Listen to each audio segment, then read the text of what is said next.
Welcome to Gonti, Black Friday. As far as our opening hand goes, yeah, we have Demonic Tutor. Yeah, I guess we're going to keep on this. We'll have one lane in our hand, but with Demonic Tutor, that'll be a quick Ancient Tomb.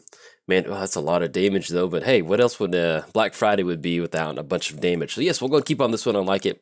And then we're playing against Arcades, which should be a very fun matchup, so hopefully, if we can keep Arcades off the battlefield, we'll have a pretty good time this Black Friday. We'll see what Black Friday can find in the wall bin at Arcades Mart as we start digging around. There's probably not a lot of good options for us to steal with Gonti. That's one of the downsides with playing Arcades. If you have a pretty solid Arcades build, there's a lot of walls in there. That doesn't really help when we're trying to steal some stuff. Let's go and get down Swamp. Let's go and go for Mana Crypt, and let's kind of keep up with that Soul Ring from our opponent. Let's go and go for Yahini. Let's get the clock going. This is going to be 1-2. Always like it when Yahini hits the battlefield. Let's go and swing across for 2, knock our opponent down to 28, and then we'll cover our commanders in just a second. So swinging across for 2, knock him down to 28, and then kick it back over to our opponent. We are playing Gonti, Lord of Luxury, Mr. Black Friday himself. Death Touch, whenever Gonti enters the battlefield, look at the top 4 cards of target opponent's library, exile one of those face down, then put the rest on the bottom in the library in a random order. You may look at it and basically spend our manas on any color to cast that spell. Let's go for Tails on the Mana Crypt trigger. Let's see. There we go, lost a flip, 0 for 1 on our Mana Crypt triggers, and then we draw into Hero's Downfall. Let's go and swing in for 2, and I'll decide if we want to go for Ancient. Yeah, we've got Mana Crypt, we don't need Ancient Tomb that bad. I'm trying to figure out exactly what land we do want to grab, though. Alright, knock our opponent down to 26. Yeah, let's go and tap down for Demonic Tutor. Let's see what land's going to really help us do in this one. Let's get this popped out. You know, if we had more lands in the hand, I would be tempted to get coffers, but let's just go and grab a swamp at this point right now. You know, we've got Mana Crypt out there. We'll keep our fingers crossed we draw into something else. So yeah, we'll go and grab swamp off this one. Not the best Demonic Tutor to go for, but sometimes that happens. So we're going to get down swamp. Let's go and tap down for Lightning Greaves. It's going to be 1-2, and then we'll go and get down Lightning Greaves onto Yahini. And then we'll go and pass the turn back over to our opponent. Play against Arcades, Flying in Vigilance. Whenever a creature with Defender enters the battlefield under your control, draw a card. Then each creature you control with Defender assigns combat damage equal to its toughness rather than its power. And then can attack as though it did not have Defender. Now, if you haven't played Arcades before, you haven't seen Arcades before, very, very fun commander to play. It is a little, not one-sided, but, you know, you've got a bunch of commanders in there. It's definitely one of those decks where you absolutely need Arcades on the battlefield. So you want to have some sort of protection for Arcades. Because at the end of the day, you know, if you have a bunch of walls and a bunch of defenders, it's not that good. Unless you're going to be able to like really, really take advantage of that. And that's exactly what Arcades does. So if you think about building Arcades, highly suggest a lot of protection for Arcades. And then just go to town. Get some good enter the battlefield triggers and have some fun. Alright, let's go and choose Tails on this Mana Crypt trigger. Lost the flip. I think we're 0 for 2 in our Mana Crypt triggers now. And then we draw into Diabolic Revelation. Let's go and go for Gonti. Maybe we can get lucky and catch some sort of mana rock from our opponent. Some sort of colored source. So let's go and tap down for Gonti. Now, the fun thing with erratic portals, we can get down erratic portal and kind of start bouncing some of these walls back to the hand before our opponent does get down to Arcades. So we might end up trying to go for that. Okay, that's going to be, ooh, Sad Robot, yeah. Yeah, we could go for Nature's Allure, but we're in a swamp deck, so it's really not going to help that much. Enlightened Tutor would give us an additional access to another artifact, but a lot of the artifacts in here just, we could go for Gilded Lotus. Let's go for Sad Robot. That gets us another land on the battlefield, gets us another body. We're going to get a card draw going. Yeah, I like that. It's going to be colorless mana too. And let's go and pass the turn to our opponent. We can also actually sacrifice Sad Robot to Yahini too to kind of speed up that card draw and dig a little bit deeper. So I like that. So we're going to pass the turn to our opponent. But yeah, Arcades, highly suggested. It is a little, like I mentioned, it's kind of a one-trick pony, but you get those enter the battlefield triggers going sometimes, and it is just, it's pretty wild. Makes for a really fun game. Let's go and choose Tails on this one. Won the flip. We are 1 for 3 on our Mana Crypt triggers. And then draw to Josu Vest. Let's go and go for Sad Robot. Let's go ahead and get that swamp onto the battlefield. And then we'll go and sacrifice Sad Robot to see if we can't make an additional land drop. Yes, we're going to use that ability. Let's go and grab Swamp. And then let's go ahead and then sacrifice Sad Robot to go and cash in on that card draw. Now that will make it to where Yahini is indestructible this turn. Draw to Undying Evil. Okay. That would have been nice, but unfortunately we can't take advantage of it. Then anything else, I don't really want to swing into our opponent with Skull Clamp at this point right now on the battlefield. They're only 3 cards in the hand, so we're kind of in this weird holding pattern to where they're not really getting a whole lot of action, and we're not either. And thankfully, that sad robot got ourselves a land on the battlefield. Now, our opponent is stuck on a lot of swamps, so they need that one more colored source to get on Arcades. Let's go and choose Tails on this one. 1 to flip, 2 for 4 on our Mana Crypt triggers, I think. And then we draw 2 Mana Vault. Okay, so we can actually get some pretty good stuff going if we end up going for Diabolic Revelation. Yeah, let's go and get down Mana Vault. That's going to be 1, 2. And that'll put it at, that's going to be 1, 2, 3, 4, 5, 6, 7. That'll put us at 7 total mana. So if we want to go for Revelation, what we can end up doing is grabbing a few lands off of that. Or if we want to start kind of putting a clock on our opponent, we can go for Grave Titan. Let's go for Grave Titan. Let's see if we can't kind of start putting some pressure on our opponent. That's going to be 1, 2, 3 off of Mana Vault, and then 2 off of Swamp, which actually does leave us still online for Undying Evil, which is really nice. And we can also actually go and shift the Lightning Greaves over onto Grave Titan to get a pretty good swing in this turn. Now that will give them opportunity to draw a few more cards, but at least at this point, I like getting some of those zombies on the battlefield. And if something does happen, like I mentioned, we still have Undying Evil. That's a little bit of protection for us. All right, so get a few extra zombies on the battlefield. Swing in with the 6/6 Death, Touch, and Haste. And that will cash in some card draw off of the Skull Clamp for our opponent. And I think at this point right now, let's go and put the Lightning Grease over onto Yahini, because at this point right now, if something happens to Grave Titan, if something happens to Gonti, I want to be able to take advantage of those enter the battlefield triggers with Undying Evil. And then with Yahini, that's one of the creatures that we don't necessarily need it to come back on the battlefield. So we're going to shift Lightning Grease back over to our opponent. That does leave us open to something like Path to Exile, unfortunately. But I think if we do it correctly, we go for Yahini, sacrifice it. Yeah, we can actually bring it back onto the battlefield. Get that additional +1 counter on it. All right, opponent's going to go for Sword of the Animist. You know what, let's go and go for that particular interaction too. Yeah, I like that. Let's go and go for that. Let's go and go for, actually we can do it next turn because that'll enter the battlefield. No, we need those 2 zombies to swing across. So let's go and choose Grave Titan. Let's go and sacrifice Grave Titan. That's going to give us a few more zombies on the battlefield and make it to where Yahini's indestructible. But at this point right now, mainly we just want a few more zombies coming across. So let's go and get the Mana Crypt trigger on the stack. Let's go and choose Tails on this one. 1 to flip, 2 for, I think, 5 on our Mana Crypt triggers, I think.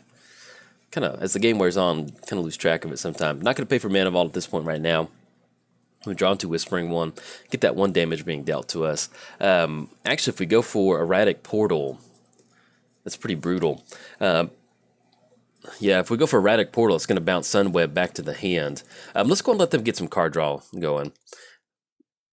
We're here to play Commander, have some fun, but yeah. Let's go and swing across Grave Titan. Let's go and send all the zombies into...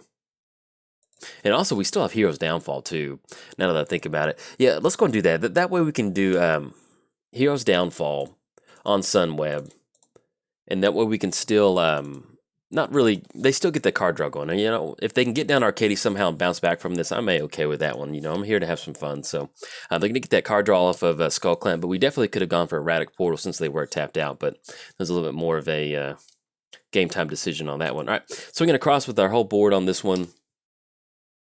It's going to knock our opponent down to exactly 1, and then anything else, no, we're going to go and pass the turn to our opponent. So they're at 1, so that's going to put them on some sort of board wipe or something like that, and we'll see what's going to get happening from there. But yeah, you know, little interactions like that. It's just kind of fun to have fun with different people, different commanders and stuff like that. Opponent's going to get down to Ignite, and then we can, and we've got some pretty good stuff bouncing back in our hand. We have Diabolic Revelation, we have Grave Merchant. Opponent's going to go for Fumigate. Okay, got ourselves a game now. All right. I like it. Get him down to 1. Let's get Mana Crypt on there. Choose Tails on this one. Loss of flip. Go to 20. And the Mana Vault trigger. Not going to pay for Mana Vault at this point right now. And they're drawn to Helm of Possession. I was going to get Gonti pop back up. And let's see. All right, so what we can do is, at this point right now, we don't really have any sort of mana rocks. We can end up going for Erratic Portal if we want to start bouncing Arcades back to our opponent's hand, which I kind of do like. We do get into a position where we need to untap Mana Vault to really take advantage of this Diabolic Revelation. 1, 2, 3, 4, 5. We can swing in with Grave Merchant, kind of do a little bit of extra damage. You know, let's just go and get down Actually, if we wanted, we can go for it. That's going to be 1, 2, 3, 4, 5. Yeah, we actually don't have enough mana for that. Let's go and get down Erratic Portal, and that puts us online for one more extra mana to kind of start going for that. Anything else, we'll go and pass the turn back over to our opponent. So they were able to take advantage of that, and maybe they already had Fumigate in the hand, because either way they would have been able to do that damage, so who knows on that one. But at least we gave them a little bit of access to a little bit extra card draw, because it's never fun to be stuck on 4 forests in a 3-color deck. But yeah, next turn, that's kind of the decision we need to go for, is if we want to untap Mana Vault, because that's going to put us to where we can at least go for Diabolic Revelation for 3. That's going to give us coffers, it's going to give us Urborg, and really allow us to kind of start tapping out on some pretty good, tapping down for some pretty good mana. Thankfully with Josu Vest, we can actually go for Wall of Frost. And they do have more than enough mana to go and pay for that. Yeah, that's fine. With Josu Vest, we can actually get that additional zombie army onto the battlefield once we get to that 10 mana. And makes it really easy to get that going. Opponent's going to go for Sword of the Animist. Okay. And let's see if they end up going for a Skull Clamp activation on anything, because we'll try to use that Erratic Portal to bounce something back. And now what we can do is actually bounce back Arcades, go for the Erratic Portal activation this turn, and then still go and bounce Arcades back again. Yeah, I think I like that. Let's go and bounce Arcades back. And that puts us in a pretty good spot to where we can go and pay for Mana Vault and still leave up that 1 mana and bounce Arcades back to the hand, kind of making it to where they don't really get to swing in. Let's go and choose Tails on this one. Lost the flip. And then let's go ahead and pay for that Mana Vault. And then we draw into Yahini's Expertise, which is not really good against a defender deck. Let's go ahead and bounce the, because Wall of Frost is going to be swinging across for 7. That's going to put us down to 9 next turn. That'll put us online for Diabolic Revelation. Yeah, let's go and bounce back Arcades. I'm okay with that. Let's go and send Arcades back. Okay, that's going to send Arcades back. It's going to force them to recast Arcades next turn, and then kind of chew up, because a lot of that Arcades mana, they're going to have to use the, like, Irrigated Farmland and then Breeding Pool to kind of use the colored mana to get that going. They still have Dark Steel over there too. But at least we're going to chew up some of their colored mana and then kind of go from there. So hopefully we do draw into another sort of board wipe that'll allow us to kind of get rid of Arcades and the walls on the battlefield. Like I mentioned, Yahini's Expertise is a -3. It's always nice. Typically it's a pretty good card in most of your matchups. You get to cast something for free out of your hand. But when you play against a bunch of 0/7s and a bunch of 3/5s, it ends up it's not being that. It's kind of like throwing rocks at somebody when they've got a shotgun or something. It just doesn't really equate that well. All right, so we do have Wall of Frost swinging across, and then whenever it blocks a creature, it doesn't untap, there's next untap step. So we are looking at 8 coming across from our opponent, maybe 9 if they end up putting Skull Clamp on there for that 1 more mana activation. If they do end up tapping down another one, they've only got 2 mana at this point right now, so that still leaves us online for going for something like Erratic Portal. Okay, so they end up searching an island, and they will be swinging across for 8, and that does put us down to 8, actually, too. So we need to watch out for our Mana Crypt triggers. Hopefully we get lucky. Now, if we can kind of build up some devotion, we do have Grey Merchant in our hand, so that's something we definitely want to start working towards. Let's go and choose Tails on this one. Won the flip. That is really good to win a flip at 8 life, and we will not be paying for the Mana Vault trigger, and we finally do hit an additional Swamp. So let's go and get down Swamp. So at this point right now, we have access to 1, 2, 3, 4, 5, 6, 7, 8, 9. We have 9 total mana. We can Diabolic Revelation for 1 more land drop, but it's going to be really hard for us to kind of start clearing out some of these creatures. And this defender, basically we just need to get some sort of creature on the battlefield. Now what we can do is we can actually go for Sheoldred. We can get her down, we can start returning some stuff out of that graveyard, and then that also kind of still allows us to kind of go for Grey Merchant next turn. Yeah, let's go and do that, because that's going to make them either sacrifice Wall of Frost or Arcades. They can re-tap down for Arcades if they want to, but that kind of forces them to go for that. So yeah, I'm okay with this particular one. Let's go and tap down on Mana Vault. It's going to be 1, 2, 3, 4, 5. Okay, it's going to get down Whispering One, get her down. We can still go and swing in for a 6/6 if we want to, kind of putting some pressure on Gurk Wildspeaker. But I think at this point right now, we're just going to get down Lightning Greaves and then leave up some protection. Let's go get Lightning Greaves onto Whispering One. Okay, and then anything else we'll go and pass the turn. We might, during our upkeep, kind of force them to, we'll see how they want to sacrifice, because what we can do in response to that Whispering One trigger is, well, actually, no, we'll wait to see what creature they sacrifice, and then after that trigger, we'll go and ping Erratic Portal just to kind of chew up just 1 more piece of mana. Never know, that might make the difference in what we've got going on. Uh-oh, and then now that I think about it, our opponent goes for Gurk Wildspeaker, +3/+3, and gains Trample. Yeah, we'll bounce Arcades back to the hand. Oh, dang it. Oh, no. We'll go and send Arcades back to hand, see if they pay that. I think if they go for that +3/+3 and they gain trample, that's going to be it. Oh, no. Okay. No, excuse me. Never mind. I'm thinking the 3/5. Okay, that's going to make it a 6. Okay, never mind. Excuse me. All right. We're still okay. We'll see what else they have. But at least we did force them to go for that. Whispering one. Uh-oh. Elspeth Sun's champion. It's going to take care of Whispering one. They will be able to swing across for a 3/5. But thankfully, with Yahini's expertise, we can still kind of clean up some of those tokens. And then that's going to be a 4/6. That will put us down to 1. So that puts us in a spot to where I think we're going to lose the Mana Vault trigger. And potentially Mana Crypt trigger, too. Ruh-roh. This is, I think Arcades might get it on this one, depending on how they do it. Yeah, because I think if they get... Yeah, if they end up going for Gurk Wildspeaker, they get +3/+3. That makes it 7, and then they put the Skull Clamp onto Arcades. That should have been combat damage, now that I think about it. Yeah, I think they would have had it on that one. But either way, that would have still going to knock us down. That puts us in a spot where we're looking at Mana Vault and Mana Crypt trigger. So we'll see if we survive this one, but our opponent pretty much had it on this one. Let's go and choose Tails. Lost the flip. That's going to put us down to 1. And then Mana Vault. Even if we pay for Mana Vault, that puts us down on mana. So we'll just go ahead and take... No, we're not paying for Mana Vault. We'll get that damage dealt. Drawn to Shriek Maw. We go down to 0. So good game to our opponent. We could have probably played that out just a little bit differently with our Radok Portal earlier in the game. But sometimes it's just fun to make sure our opponent has at least some sort of mana base. And we're here to have some fun commander. So anyways, if you enjoyed the game, like and subscribe. Thanks. Bye. Welcome to Aurelia's Fury. Aurelia's Strike. Hope you're excited. As far as our opening hand goes, we've got 2 lanes in our hand. I like what we've got going on, but we have double red. And, man, I'm just not wild about this. If we don't hit that 3rd land, we just don't go really go anywhere really quick. So let's go mulligan. And yeah, let's go one more go. Yeah, we'll keep on this one. Hopefully we get into something else. Let's go and put that on the bottom for sure. And then we'll see if we can't survive Kozelek's pressure on us. We're already down to only 1 land in the hand. But we've got some good stuff, though. Let's see if we hit the land drop. Swiftfoot Boots. All right. Not too hot. Let's go and get down. Let's crack Bloodstained Mire. Let's go and go for... Plateau. Let's go and get down Sigarda's Aid, and then anything else we're going to pass the turn to our opponent. But yes, welcome. We're playing Aurelia. Flying and Mentor. At the beginning of combat on your turn, choose up to 1 target creature you control. Until end of turn, that creature gets +2/+0 and gains Trample if it's red, and gains Vigilance if it is white. We're playing against Kozelek, the Great Distortion. We've got a Hangerback Walker on the battlefield. Oh, there we go. Hey, I'll take it. Let's go to get down Plains. All we need to do is just basically just keep hitting lands from here on out. Do we want to go and get down Swiftfoot Boots? Yeah, why not? It'd be good to have some protection down, and also we can start working towards that Etched Champion. But against a colorless deck, it doesn't really help us out. Let's go and pass the turn. We're playing against Kozelek, the Great Distortion. Whenever you cast a spell, if you have fewer than 7 cards in your hand, draw cards equal to the difference, has Menace, and then discard a card will convert mana cost X. Counter target spell will convert mana cost X.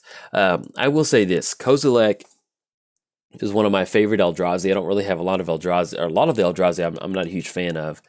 Threatened Dynamo, okay. I'll go and pass the turn.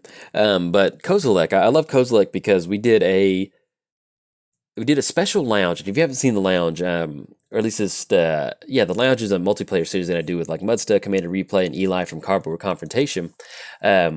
What we did one time was Battle of the Plains, where we picked 2 blocks that have been printed at least twice in Magic's history, and we each built decks out of those 2 planes.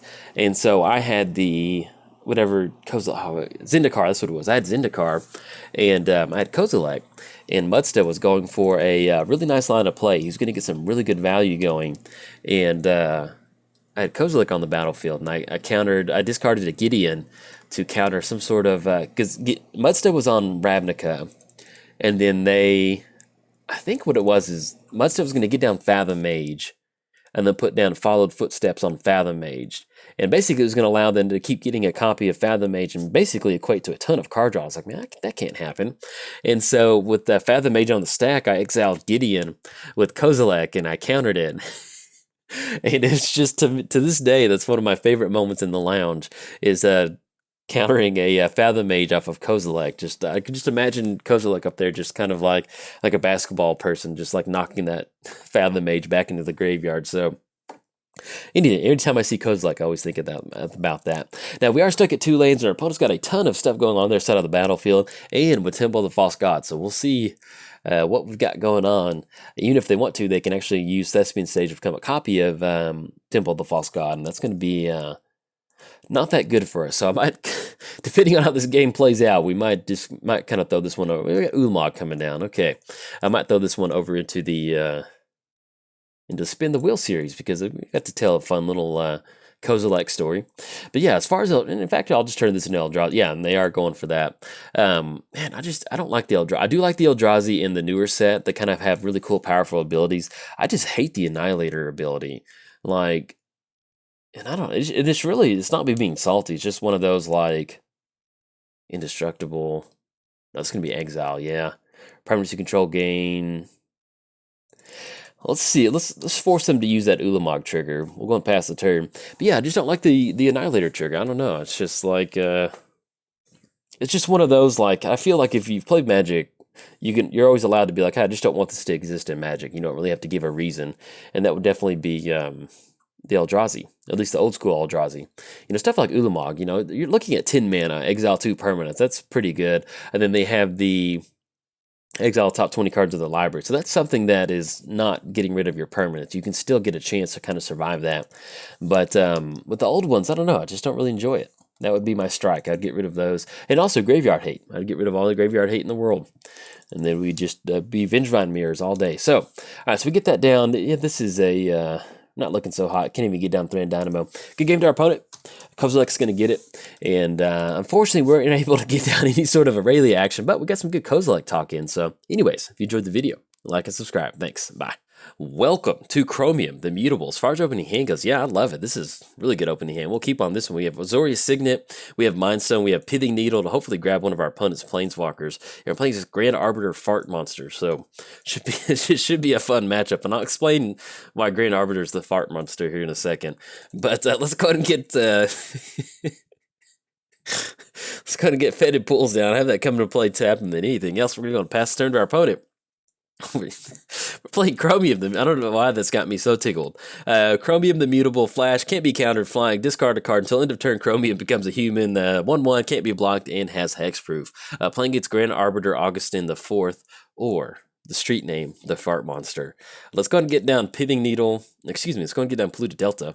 And then I'd like to go for Azorius Signet. Yeah, I'd like to ramp on this one, so let's go and get down Polluted Delta, or excuse me, let's go and crack Polluted Delta, I should say.